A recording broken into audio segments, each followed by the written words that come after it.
बोलिए जय जय श्री राम, जय जय श्री राम। तुलसी बाबा की, तुलसी बाबा की।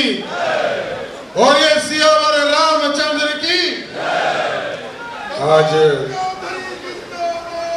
सनातन संस्कृति चेतना परिषद के द्वारा गोस्वामी तुलसीदास जी के जन्म सप्ताह कार्यक्रम में उपस्थित भारतीय जनता पार्टी के प्रदेश के अध्यक्ष आदरणीय संजय सरावगी जी, बिहार सरकार के माननीय मंत्री और इस पूरे कार्यक्रम के देख रेख करने वाले आदरणीय मिथिलेश तिवारी जी, हम लोगों के मार्गदर्शक और भारतीय जनता पार्टी के संगठन को लगातार मजबूत कर रहे आदरणीय भिखू भाई दलसानिया जी, इस मंच पर उपस्थित माननीय विधायक मुरारी मोहन झा जी, छोटी बहन सुश्री मैथिली ठाकुर जी, माननीय विधायक आदरणीय राकेश ओझा जी, संस्कृत बोर्ड के अध्यक्ष आदरणीय भाई मृत्युंजय तिवारी जी, मृत्युंजय झा जी, इस मंच पर उपस्थित सनातन संस्कृति चेतना परिषद के अध्यक्ष मनीष शुक्ला जी, स्वर्ण आयोग के सदस्य जयकृष्ण झा जी, शैलेंद्र त्रिपाठी जी, संजीव मिश्रा जी, विद्याचल पाठक जी, अन्य सभी नेतागण और इस मंच के सामने उपस्थित तमाम भाइयों बुजुर्गों, नौजवान साथियों, छोटे छोटे बच्चे, माताएं बहनों, आज अपने आप में सनातन के प्रतीक तुलसी के राम के इस कार्यक्रम में आने का आप लोगों ने मौका दिया। मैं सर्वप्रथम तमाम जो इस पूरी टीम है, मैं इनको बधाई देता हूं, शुभकामना देता हूं। इसी तरह सबको जोड़ने का काम कीजिए, क्योंकि बिहार संस्कृति वाला राज्य है साथियों।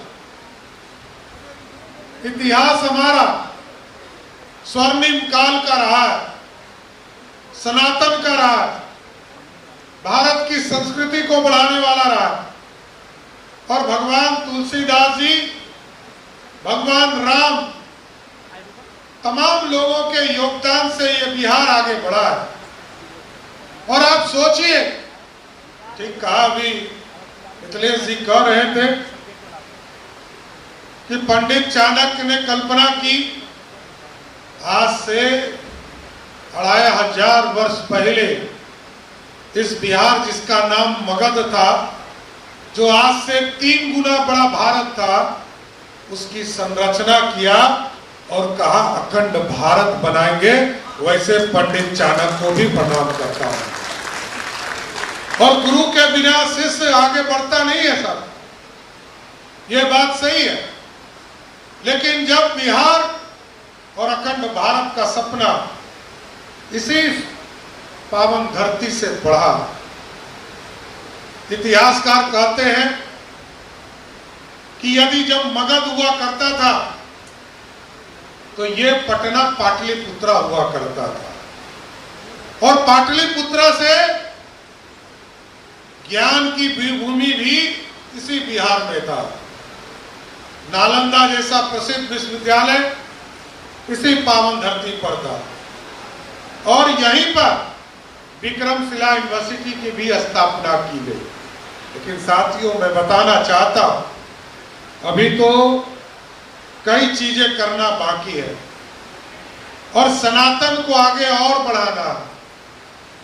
हम लोगों ने जब काम शुरू किया साथियों, तो हम लोगों को प्रेरणा मिली कि 450 वर्षों तक इस देश को जब लूटने का काम मुगलों ने किया, अंग्रेजों ने लूटने का काम किया, तो हमारे भगवान प्रभु श्री राम को भी टेंट में रखने का काम इन अपराधियों और आतंकियों ने करने का काम किया। लेकिन प्रभु श्री राम 450 वर्षों तक इंतजार करते रहे, कोई भगत आएगा हमको भी टेंट से निकालेगा। आप लोगों ने, कई लोगों ने शिला पूजन करने का काम किया, कई साथी वहां गए, कई लोगों ने प्राणों की आहुति दिया और उस मंदिर का भी शिला पूजन यहीं के बिहार का बेटा कामेश्वर चौपाल जी के माध्यम से कराने का आप लोगों ने कराया। इसलिए साथियों, मैं कहना चाहता हूं कि 450 वर्षों तक भारत की संस्कृति इंतजार करती रही, इसलिए करती रही कि तुलसी के राम मर्यादा पुरुषोत्तम राम थे। उनको किसी दूसरे ने बाहर नहीं भेजा था। 14 वर्ष का वनवास किसी और ने नहीं दिया था। उनके सगे पिता ने आदेश दिया, सौतेली मां के कहने पर आदेश दिया और 14 वर्ष तक नंगे पांव इस पूरे भारत की यात्रा करते रहे। यात्रा भी एक बहाना था। यात्रा के माध्यम से वैसे लोगों के ऊपर कार्रवाई करनी थी जिसने समाज के ऊपर अत्याचार करने का काम किया। और भगवान राम घूम घूम कर मर्यादा कैसे बढ़े, भारत की संस्कृति कैसे बढ़े, भारत की सभ्यता कैसे बढ़े, इसकी चिंता प्रभु श्री राम करते रहे। इसलिए 450 वर्ष लगे, क्योंकि हम लोगों को ये सिखाया गया मर्यादा, मर्यादा में चीजों को स्थापित करना है। और प्रभु श्री राम तो इसके प्रतीक हुए। जब उनके पिता ने 14 वर्ष का वनवास दिया, अपनी पत्नी अपने छोटे भाई के साथ 14 वर्ष तक जंगलों में भटकते रहे और भारत की संस्कृति को बढ़ाते रहे। इस बीच में माता सबरी से भी मुलाकात हुआ और उनको भी उनके जूठे बैर खाकर जो आनंदित हुए, वो पूरे जीवन में उनको कभी दूसरी बार आनंद नहीं मिला।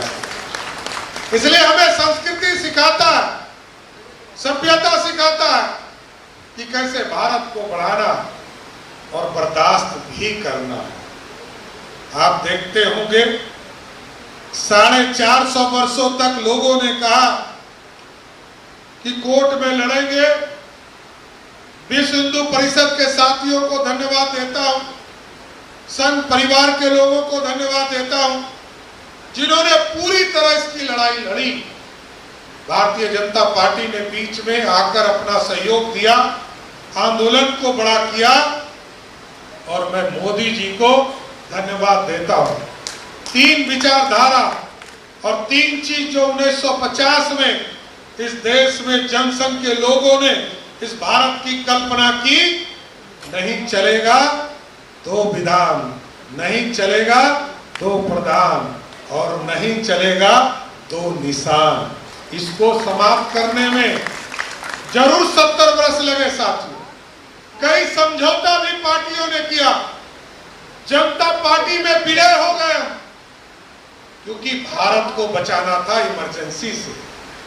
भारतीय जनसंघ ने भारतीय जनता पार्टी में विलय जनता पार्टी में विलय करना पसंद किया क्योंकि भारत बचाना था।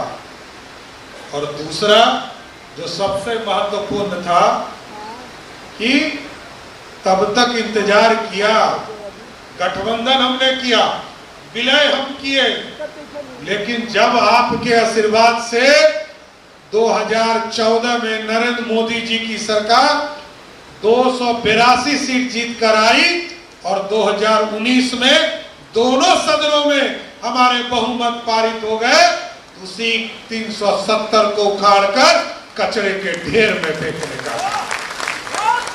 और जब आपने ताकत दिया साथियों, आपकी ताकत नरेंद्र मोदी जी को जब मिली तो आप याद कीजिए 370 भी हटे और मोदी जी की सरकार ने उत्तर प्रदेश में जो 450 वर्षों से हम लोअर कोर्ट लड़ रहे थे, हाई कोर्ट लड़ रहे थे, सुप्रीम कोर्ट लड़ रहे थे, सभी जगह लड़ने के बाद जब मोदी जी की सरकार आप लोगों ने बनाई, तो यही मोदी जी ने जिस अयोध्या में 450 वर्षों तक हम इंतजार करते रहे, वहां भव्य राम मंदिर बनाने का काम आदरणीय नरेंद्र मोदी की सरकार ने किया। साथियों, ठीक है, समय के हिसाब से आरक्षण मिले, मैं इससे डिफर नहीं करता। याद कीजिए 1952 में पहली लोकतंत्र की स्थापना हुई और डॉक्टर श्यामा प्रसाद मुखर्जी जी बाबा साहब भीमराव अम्बेडकर के पीठ पर खड़ा होकर पहली बार दलितों को और आदिवासी को आरक्षण दिया। सरदेव कर्पूरी ठाकुर जी बिहार के मुख्यमंत्री बने तो पंडित कैलाशपति मिश्र जी उनके पीठ पर खड़ा होकर अति पिछड़ा को आरक्षण देने का काम। और जब देश में पीपी सिंह की सरकार बनी तो पीपी सिंह जी को समर्थन नहीं था साथियों। भाजपा के लाल कृष्ण आडवाणी और सरदेव अटल बिहारी वाजपेयी जी ने 82 सांसद का समर्थन देकर मंडल कमीशन और ओबीसी को आरक्षण दिया। लेकिन जब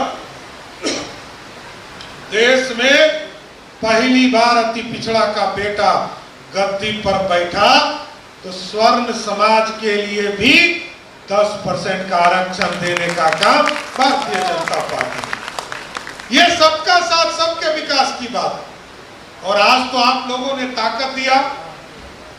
2005 से बिहार में एनडीए की सरकार चल रही थी, लगातार काम हो रहे थे, लेकिन 2025 में आपने थंपिंग मेजॉरिटी से सरकार बनाया और आदरणीय मोदी जी और नीतीश जी ने मिलकर बिहार में पहली बार भारतीय जनता पार्टी की सरकार बनाई।